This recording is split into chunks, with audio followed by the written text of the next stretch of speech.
friends. Welcome to the third video out of 6 on our current video series, Hidden Investor Risks. In video 1, we covered the asset allocation lie. In video 2, we covered asset location, where you own something. And so video 3 today is focused on the hidden investor risk around Social Security taxation. So Social Security was created as a series of domestic policy making as a part of the New Deal, and Social Security in particular was created in August of 1935 by FDR. And he created it as a social insurance net so that people would have forms of income if they weren't able to supply their own income from resources saved in retirement. And it was a social net of sorts. Today, nearly 3/4 of all Americans depend on Social Security as a crucial part of their retirement income, and over half of Americans living in retirement depend on it as their sole source of income. So it has changed significantly, but the focus of today is how Social Security is taxed. So right now, 37 states don't tax Social Security.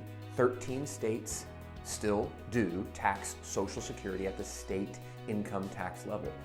Federal taxation on it has evolved over time. So when FDR created it, it had no taxation to anyone. It was literally tax-free. Well, fast forward to the 1980s, a joint session of Congress comes to then President Ronald Reagan and essentially says, there is way too much meat on this bone. We can no longer allow Social Security recipients to receive it income tax-free. Let's tax it. Reagan at the time said, listen, there's no way we can go from no taxation to full taxation. So here's what we'll do. This is Ronald Reagan.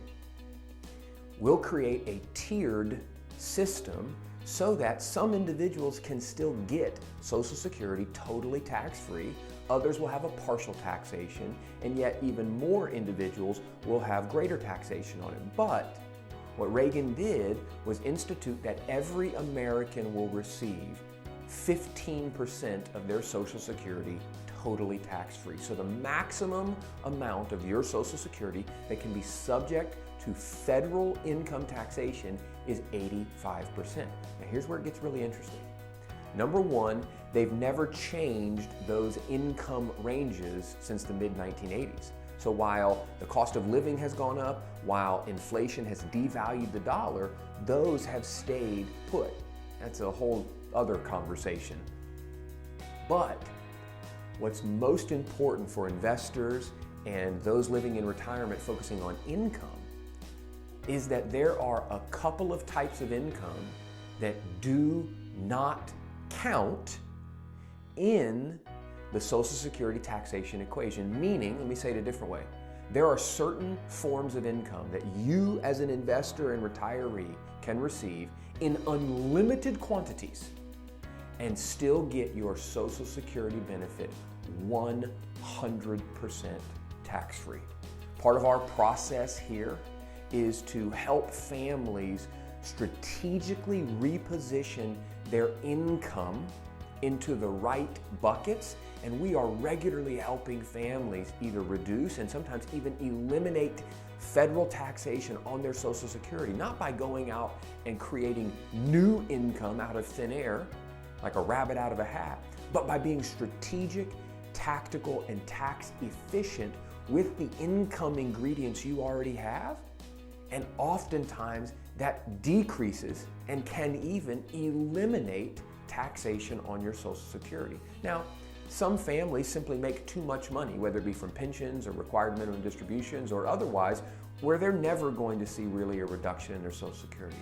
But many, and I mean many, families and investors can reduce taxation on Social Security by simply understanding which forms of income are taxed and which forms aren't. And let me just tell you this, it's not the forms of income that you think. Here's an example.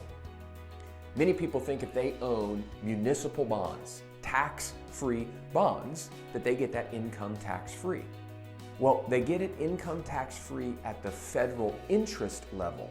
However, the Social Security Administration adds back in that tax-exempt interest to determine how much of your Social Security is taxed. So on one hand, no, but on the other hand, yes. So the couple of types of income that the Social Security Administration allows you to have and the IRS in unlimited quantities is not what you think.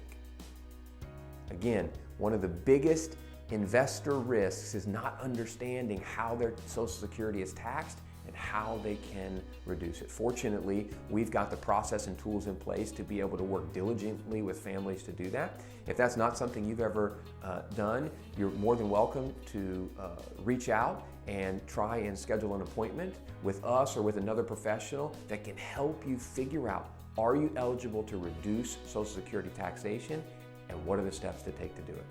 This has been video 3. Next up, video 4 in our 6-part series. Thanks for watching. I'll see you next time.